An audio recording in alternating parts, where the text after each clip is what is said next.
సిద్దిపేట జిల్లా నంగునూరు మండల వ్యాప్తంగా పలు గ్రామాల్లో గ్రామ సభ నిర్వహించారు.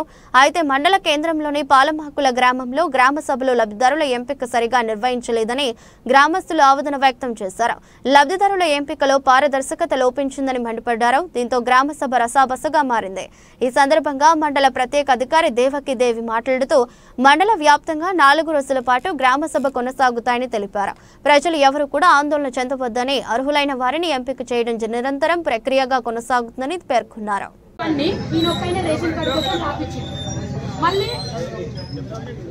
ఇప్పుడు ఈ పేర్లు ఏవైతున్నాయో వీళ్ళందరి కూడా మనకు కుటుంబ సభ్యుల వివరాలు కూడా ఇవ్వాల్సి ఉంటుంది.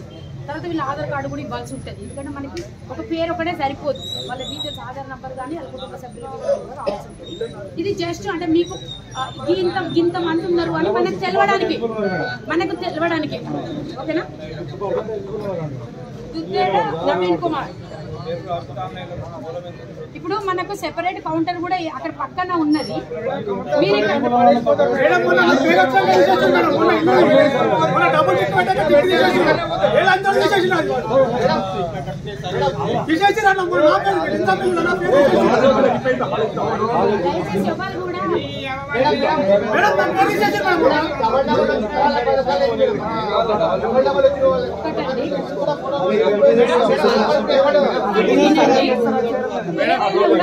లిస్టులో వచ్చిన పేర్లు మీకు చదివిన తర్వాత మీరు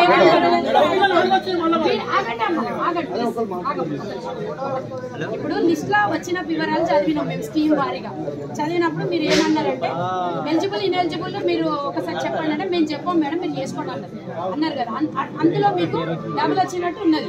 మా వివరాల ప్రకారం వీళ్ళకు ఫలానా ఉద్యోగం ఉంది అది అని మేము చెప్పినాం కదా. అది మేము మళ్ళీ మేము చూసుకొని పంపిస్తాం.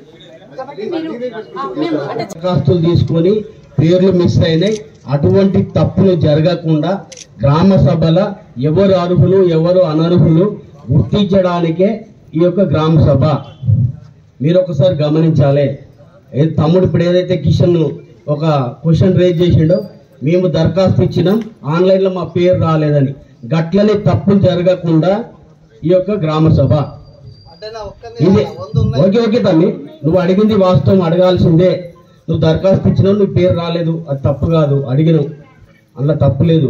ఖచ్చితంగా అధికారులు కూడా మీరు గమనించాలి. అర్హులైన పేరు ఒక్కడు కూడా తప్పిపోవద్దు, మిస్ కావద్దు. దయచేసి ఎవరో చేసిన పొరపాటుకు మరి ఇక్కడ ప్రభుత్వానికి చెడ్డ పేరు రాకుండా చూసుకోవాల్సిన బాధ్యత అధికారుల మీద ఉన్నది. దయచేసి ఇక్కడ చదివే పేర్లే ఫైనల్ కాదు, ప్రతి అర్హునికి పథకాలు వర్తిస్తాయి. ఇక్కడ పేర్లు 10 పేర్లే వచ్చినా మేము 100 మంది అర్హులం ఉన్నాము, మరి ఎందుకు రాలేదని చెప్పి ఆందోళన చెందాల్సిన అవసరం లేదు. అందరికీ పథకాలు, అర్హులైన అందరికీ పథకాలు ఇప్పించే బాధ్యత మాది. దయచేసి ఆందోళన చెందాల్సిన అవసరం లేదు. ఇంట్లో ఎంతమందికి అయితే అవసరం ఉంటాయో, ఎంతమంది అయితే అర్హులు ఉంటారో ప్రతి ఒక్కరికి. ఓకే ఇప్పుడు ఒక్క నుంచి ఈ 4 స్కీముల గురించి అందరూ ఓకే అనుకుంటే ముగిద్దాం గ్రామ సభ.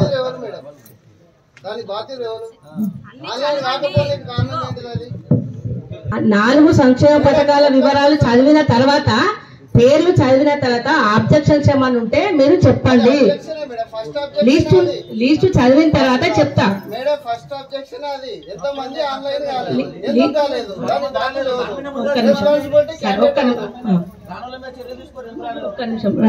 రెండోది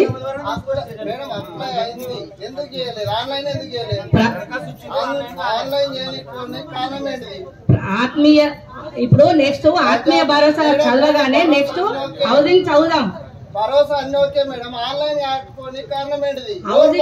హౌసింగ్ ఇందిరమ్మ హౌసింగ్ లిస్ట్ కూడా మొన్న సర్వే చేసిన లిస్ట్ వచ్చింది. కిషన్ తొందర పడకు, రాకుంటే లిస్ట్ అవి కూడా ఇప్పుడు ఆప్షన్ ఇచ్చింది కాబట్టి ఆప్షన్ ఇవ్వకపోతే ఆప్షన్ ఇవ్వక ముందు కూడా స్ప్రెడ్ షీట్ లో పెట్టేసినాం. ఆల్రెడీ స్ప్రెడ్ షీట్ లో కొట్టినాము.